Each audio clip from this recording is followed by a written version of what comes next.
हरे कृष्णा कृष्णा कृष्णा कृष्णा हरे हरे हरे राम राम हरे जो लीलाएं हैं यहाँ की, ये जो लीला स्थल है, ये वाल्मीकि रामायण में आता है कि जिस समय श्री रामचंद्र जी लौट रहे हैं लंका से लौट रहे हैं, तो किस में आए थे? पुष्पक विमान में आए थे। तो उसमें बहुत सारे वानर भी थे, वानरियां भी थी, क्योंकि रास्ते में सीता माता ने कहा था इन वानरियों को भी ले लो, इनके पति जा रहे हैं हमारे साथ, तो पत्नियां भी होनी चाहिए। तो सारे उसमें एक दिन लगा दिया था वानरियों ने। उन्होंने कहा था हमें साड़ियां पहननी है, हमें आगे जाना, ब्यूटी पार्लर भी जाना पड़ेगा। तो एक रात ठहरे थे इसलिए किष्किंधा में। फिर जब यहाँ आते हैं तो रामचंद्र जी पहले भेजते हैं उनको, किनको? हनुमान जी को। ये बहुत देखिए मार्मिक बात है कि रामचंद्र जी कितने एकदम क्लियर क्रिस्टल हैं। हनुमान जी को कहते हैं अभी भी तो हनुमान तुम इस तरह से जाकर के बात करना भारत से, उसके मन को देखना, कहीं ऐसा तो नहीं उसका मन अभी राज करते करते ऐसा हो गया मैं ही राजा रहूंगा। अगर भारत के हृदय में 1% भी ऐसा भाव हो तो तुम बोल देना मैं कहीं और ही चला जाऊंगा और भारत ही राजा रहे। तो तुम इस तरह से बात करना ताकि भारत को शक ना हो, और पता लगाना अगर मेरे प्रति उनका प्रेम हो तो मुझे आके सूचना देना, तो मैं जाऊंगा, नहीं तो भारत ही राजा रहे।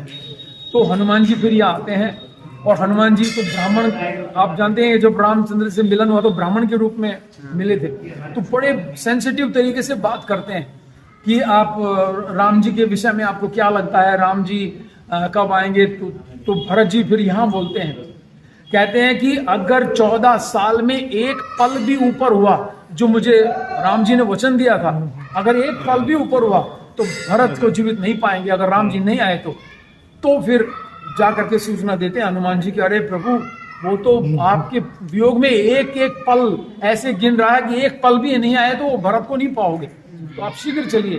तो ये लीला बहुत डिटेल में, हमने एक बार नजफगढ़ में कथा की थी, याद हो। फिर श्री रामचंद्र जी आते हैं और भरत जी को सूचना मिलती है, और भरत जी फिर जाते हैं, और फिर नीचे से जो आपस में जो उनका देखना होता है दोनों भाइयों का, वो इतना सुंदर वर्णन है कि कैसे भरत जी देख रहे हैं राम को, राम नीचे से देख रहे हैं, और फिर राम जी कहते हैं भरत तुम भी ऊपर आ जाओ। दोनों को ऊपर बुला लेते हैं, शत्रुघ्न, भरत, और सब मिलते हैं ऊपर में और आपस में कस के आलिंगन करते हैं। और फिर यहाँ से भरत कहते हैं शत्रुघ्न तुम जाओ और सारी अयोध्या को सजा दो, जो इतने सालों से सुनी अयोध्या पड़ी थी, दीपावली जो मनाई गई थी, एक एक पेड़ को सजाया गया, तोरण बनाए गए, बहुत सुंदर तरीके से वहां पर लेके जाते हैं। और फिर रामचंद्र जी का वो सब हटाते हैं, वो जो उन्होंने लगाया था ना, जो जटा हटाई थी, फिर सुंदर मुकुट पहनाते हैं, बहुत सुंदर बिठाया जाता है। लेकिन वहां की जो लीला है वो दूसरी लीला है कि जब हनुमान जी लेके जा रहे होते हैं जड़ी बूटी का वो पर्वत, तो अयोध्या के ऊपर से जा रहे होते हैं, तो भरत जी देखते हैं कि ये कुछ जा रहा है, ऐसा लगता है मेरे भाई और भाभी और लक्ष्मण जी उधर है, तो कुछ कोई राक्षस ना हो। तो भरत जी यहीं से नीचे से धनुष बाण लगाते हैं हनुमान जी को सीधा, हनुमान जी धड़ाम नीचे आगे गिरते हैं, और गिरते गिरते बोलते हैं हनुमान जी जय श्री राम, जय श्री राम बोलते ही भरत जी भागे जाते हैं, करे ये तो कोई प्रभु का ही भक्त है अपना। जाकर के पूछते हैं भाई कौन हो तुम, राम राम बोल रहे हो।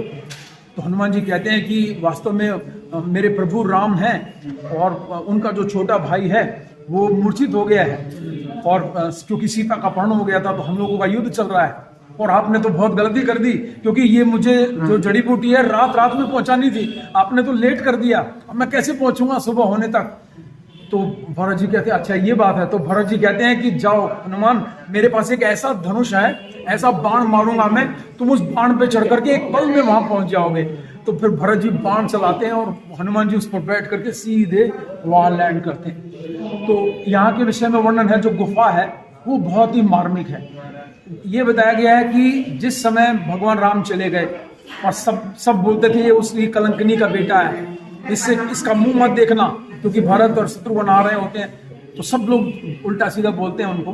तो वो यहाँ आते हैं, और यहाँ आकर के बताया गया है गौमूत्र में जौ लेते थे, गौमूत्र में मिला करके उसे पका करके भगवान राम को भोग लगा करके वही खाते थे, और वही जटाएं बढ़ा ली थी, वही जैसे वनवासी वेश बनाया था, जो वनवासी वेश रामचंद्र जी का था, बिल्कुल उसी वेश में जमीन में गुफा के वहीं सोना 14 साल तक वो यहीं ऐसे रहे। अयोध्या में राज सिंहासन के ऊपर कहीं नहीं बैठे, और बस उनकी जो पादुकाएं लाए थे सिर में रख करके, वो पादुकाएं बस ऊपर सिंहासन पर थी कि वही आपका राज्य है। जब राम जी आते हैं तो क्या बोलते हैं, आपका ही राज्य था, बस मैं तो रखवाला बनकर यहाँ बैठा था। हाँ, ये जो पादुकाएं हैं यही राज कर रहे हैं सिंहासन।